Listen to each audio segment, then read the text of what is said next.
It doesn't matter whether you're building a skyscraper or building an InDesign document. Either way, you need tools to do the work. And you can find all of InDesign's tools in the Tool panel here along the left edge of the screen. Let's go ahead and take a quick tour of our Tool panel and its tools so that you'll be prepared to use them in the upcoming chapters. The first thing I want to point out is that the Tool panel is docked along the left edge of the screen, but you can pull it out and put it anywhere you want. To do that, simply grab its title bar out and place it someplace else on the page.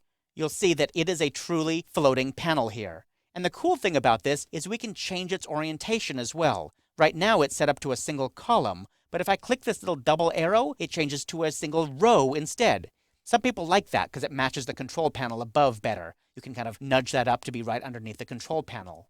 If I click on the double arrows again, it becomes another configuration, 2 columns. Some people like this, it takes up more screen real estate, but some people think it's a more pleasing layout. In these movies though, I'm going to leave it set to a single column by clicking on that double arrow one more time. But I'm not going to dock it into the left edge of the screen. I'm going to show you what I do on my personal system because I just find it really efficient. I'm going to move it over until it gets to right near the edge of the screen, and you'll see that it looks like it's going to dock, but I'm going to force it not to dock there by holding down the Command or the Control key.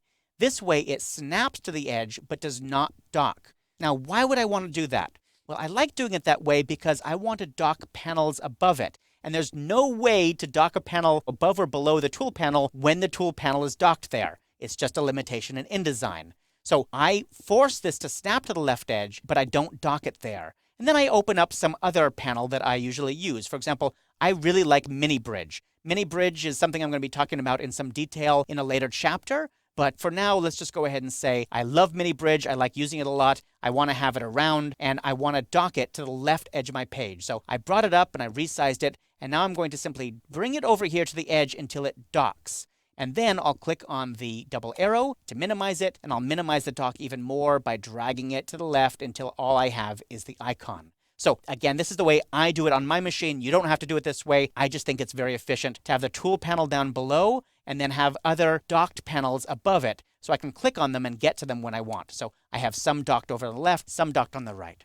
Okay, let's go ahead and talk about the tool panel and its tools, which of course what we're supposed to be talking about in this movie. Now, the tool panel is broken down into a number of different categories, although it's not immediately obvious what those categories are. The first 4 tools are selection and object manipulation tools. So for example, the first tool is the black arrow. It's technically called the selection tool, and that lets you select and manipulate whole objects. You can move objects around, select them to delete them, or whatever. That's what the selection tool is for. The next tool down is the direct select tool. That lets you select individual points on a path or individual objects that are nested inside of others. It lets you do a direct selection, just what you want to point to. So that's the white arrow.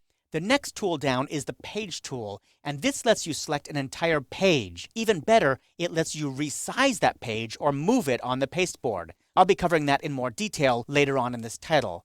Now, the fourth tool is the page gap tool. That's kind of like the selection tool, but in reverse. Instead of focusing on the objects on your page, it lets you focus on the gaps between the objects. And I've got a whole movie on that. That's a cool tool. That's a new feature in InDesign CS5. The next collection of tools are the object creation tools. So for example, the type tool, this T is the type tool, that lets you create type frames or lets you create type inside of a frame. So that's the first type creation tool. I do want to point out that there's this little tiny black triangle in the lower right corner. That is important. That means that there are more tools hiding underneath this tool. And the way you get to those is by clicking and holding for just a moment or two, and you get this pop-up menu which shows you the other tools. In this case, the hidden tool is the type on a path tool, and that lets you place type on a path. But it's hidden. A lot of people don't realize that it's under there. So now you know. Now there's tools for creating lines or Bezier paths. If we click and hold on this, you'll see that there's the pen tool. This is just like Illustrator's pen tool. There are also similar tools that let you add points, delete points, convert Bezier points. I'll be covering all of those in later movies. Just want to let you know they're there. There's the pencil tool, and then underneath that, the smooth and erase tools. These are all for doing freeform drawing within InDesign. If you have a really steady hand, you can do that.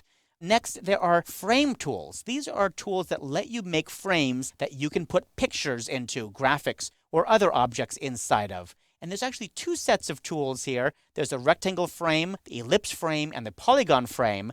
And then just immediately underneath it, there are the rectangle tool, the ellipse tool, and the polygon tool. So a lot of new InDesign users wonder, what is the difference? Why should I use one or the other? And the difference is really this. There's no difference at all. They're just frames.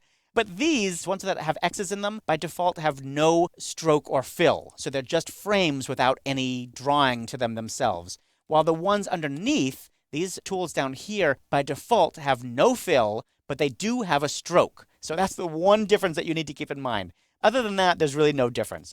Okay, next group. After the object creation is the object manipulation tools. For example, the scissor tools lets you slice a path anywhere you want. Like if you have a long path and you want to slice it in half, you could use that. The next one down is the free transform tool. This lets you rotate an object or scale it or shear it or move it. It's a great tool for doing all kinds of transformations. And in fact, if I click on that and hold for a moment, I can see that there are individual tools underneath here for rotating, scaling, and shearing, but I rarely use those. I typically just stick with the free transform tool.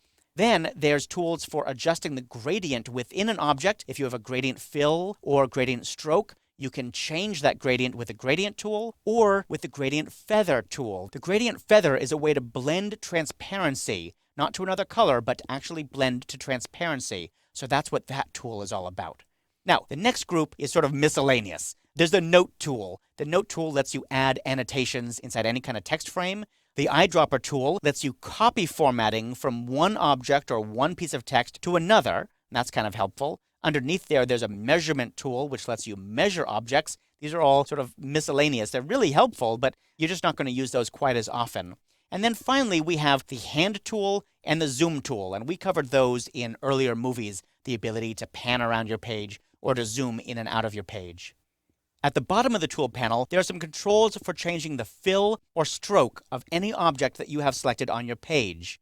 And in fact, down here, there's this little flyout menu that lets you apply a color, a gradient, or none, just fully transparent, to any object that you have selected. And finally, at the very bottom, we have the screen display mode, which gives you some controls about how things look on screen. We've already talked about this a little bit, the preview mode, the presentation mode, and so on. So that's the tool panel and all the tools that are in it. But to me, the coolest part of the tools panel is that you can use all these tools, even if you close it by going to the window menu and choosing tools.